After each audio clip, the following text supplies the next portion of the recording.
Hi, it's Detangler with your daily Detangler, and I want to talk today about being an orchestrator. And make sure you stick around for this whole video because we've got a very special guest joining today. So, orchestration is the name of the game when you're an orchestrator. That's confusing, isn't it? It's all about the orb. That's confusing too. So let's talk about applying this. Obviously, there are many nodes to this. We've been using this in a variety of different ways. This picture, the more I engage with it, the more I learn. But what does it mean to be an orchestrator? Let's take a look. Well, it comes down to three things, and here's three things that are working on the team. One is embracing change. Two is embracing the idea that we're change agents. And three is looking at the orb through the lens of being a capability that companies need to develop, but also a skill and a capability that we need to develop as well as orchestrators. So let's talk about change. Well, what's working on the team is thinking about the roles we have, not job titles we have. It's not about the power we have on the team. It's about our ability to be influential, especially around bringing together different ideas. It's also about the future state and driving the future state and fighting status quo and being clear that status quo is the enemy and embracing that status quo as the enemy, not trying to meet people there, but to bring them along. And then co-creation, not going off into a silo to create value by ourselves, but co-creating value together. These three bullets are different than how most organizations engage and how people within the organization actually interact. So as an orchestrator, we're engaging in different ways. We're changing how we work. The other thing that we're doing is being change agents. Because we're in an environment of change, we embrace the way that we work as future state drivers, that we want to see the future state and have the future state become real. We're also personally evolving too. We're evolving our own perspectives, our own skills, the way in which we see the world, and we're learning by doing. I had an interesting discussion and a personal experience where there was a huge list of things that needed to happen on the orchestratesales.com website. And I understood what needed to happen on the site, and it was a huge list. However, the reality was when I engaged to actually do those things on the list, I got stuck. I couldn't do it. So there's a complete difference between knowing that you have to do something and actually knowing how to click around in a website backend to actually have that come to life and actually be something that's doable or actually come to fruition. Those two things are different. So we are learning by engaging and by doing. The third thing we're doing is embracing orchestration as a capability. And we're actually going to have capability join us here in a second. Well, what's working with that? Well, he's going to talk about with me how value is delivered, the blend of different components, and how the orb helps us stay interconnected. So let's hear from Phil or capability. About a week ago, you reached out to me and said, hey, I need some help detangling the orb. And then on yesterday's call, you're like, oh, now I get it. So tell Yeah. me about that week of time in between about the orb. So the orb. So when I first saw the orb, I was like, okay, this is interesting, and I didn't have like a context for it. And I always question at first what these things are, and then the more I thought about it, the more it aligned that about the nodes of people, process, technology, information. That those were really the ways that a company or organization delivers value to their customers, their accounts. So okay, this is really good because this is how this lines up to the capability. Because if I have a capability, regardless of what it is, I have, I know the time, right? I know the time, and you want to know the time. I can deliver it to you through technology. It could be a way for me to deliver the value of the time to you. I could deliver the information just by telling you. I could have someone come over and deliver the time. I could have a process that there's different ways for me to deliver the value of giving you the time, and they always go through one of these nodes.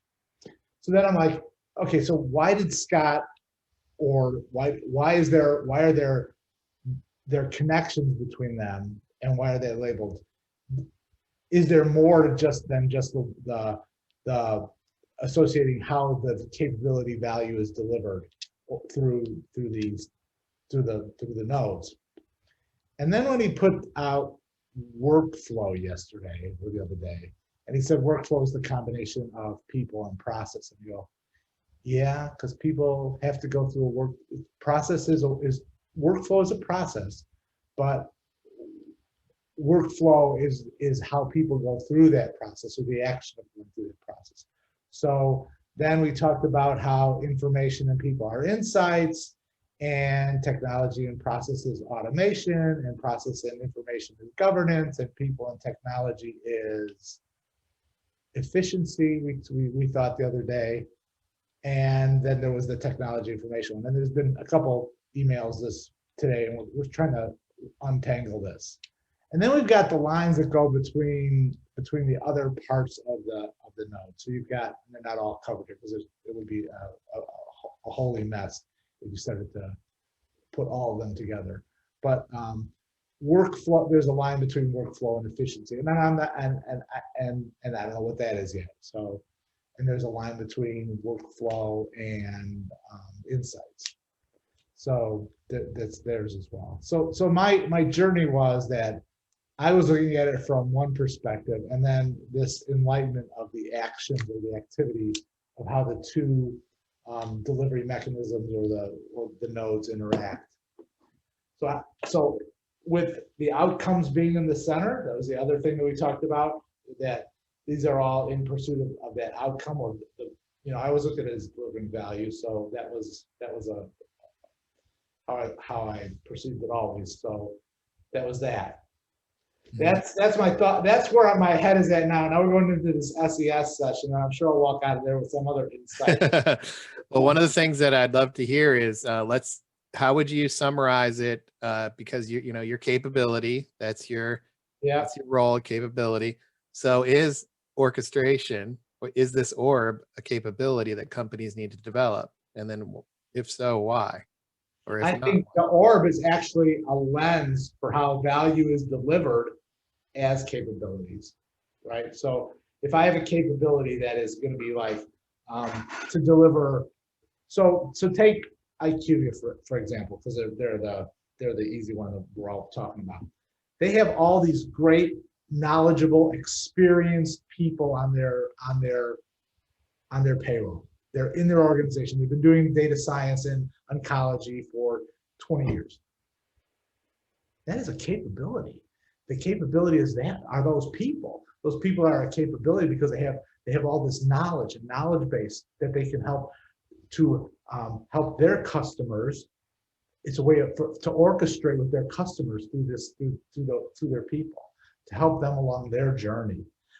They're so focused on just the platform, the technology platform that they deliver, or if the technology is the underpinnings and the platform is the combination of information technology, so they have this way that they talk about that. But there's the information that they have, all the oncology history, all the records they have, 10 years of oncology data that they could utilize. They have connections, network connections, again, people. They know people in the industry that they can help hook their customers up with.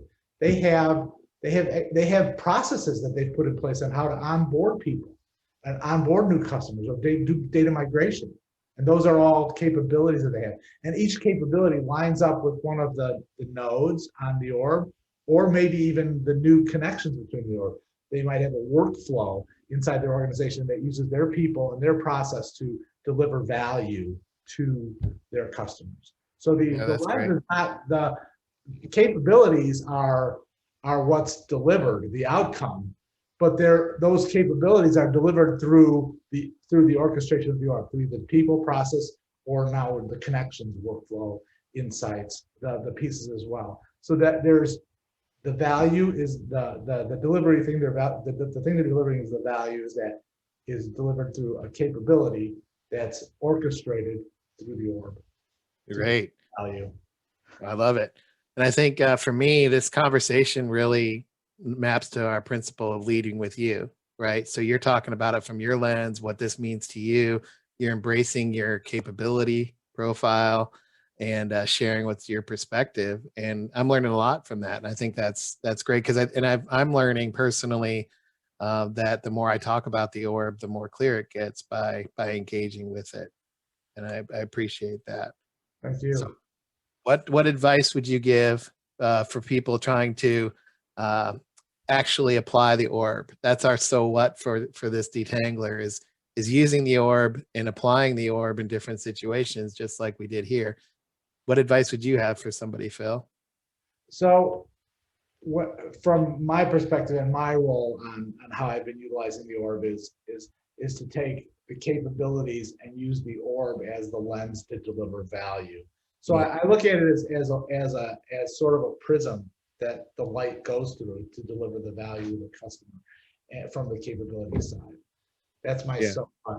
it's That's great. And I think everybody's going to have their own approach. And that's what I think is interesting here. The more you put yourself out there, the more you engage with it, the more is revealed. And I've used the orb to help me structure emails. I actually have used the orb to help me build these detanglers. If you look at the evolution of the detanglers here over time, I'm actually using the orb to actually build these things. And I think there's a challenge that companies have that we can even have on our team, which is blending our smarts together. Yeah, everybody's got their unique own skill set and their deep expertise. It's how do we get everybody's value, and where 1 + 1 = 3, or 5 to 7 of us and 30 IQVIA folks equals 500 or $1 million or $1 billion, right? So creating that value between the together. people that make the sum of the parts is greater. Yeah, absolutely. Thanks, Phil. I appreciate it. And this has been your daily detangler with our guest Phil, or capability. Thanks so much for joining. Well, thanks for inviting me. You bet. Bye.